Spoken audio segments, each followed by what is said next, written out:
दी पड़बू है रे जो बुझौ चर की ना किना आम टाको किना किना आम टाको खाबू उनको बंदा गंदा सवाई ओरिजिनल है बोले असुदर कथा 5 मिनट खाली वेट करो ए बड़ा बहादुर पीना ए नो हाजी होते साथे गाए वीरा ए बड़ा बहादुर पीना ए नो हाजी होते साथे गाए वीरा ए नो हाजी होते लीला ए नो हाजी होते लीला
आसुन थारे बाबू बजो नहीं दिलो क्या बजो हां संजय बजो अनिल भाई सुनो तो बजो गुटा गुटा हाथ खलावा गुटा मोटर ना को दे बिल्कुल चोना फुटू छे बोल दो और खाओ खाई पकाओ यार ए पिले करो बजो समाओ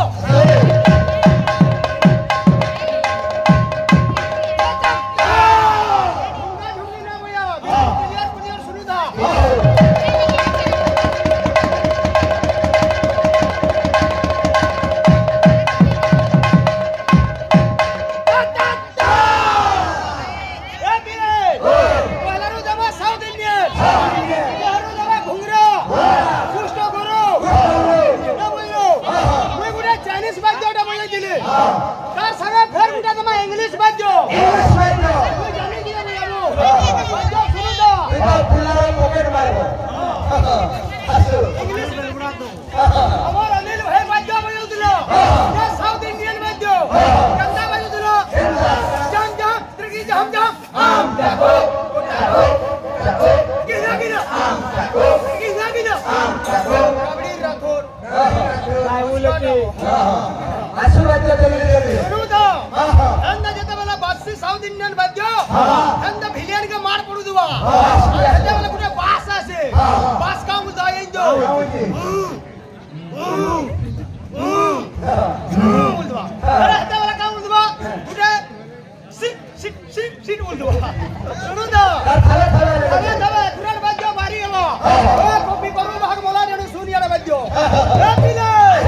क्या बोलबो क्या बोलबो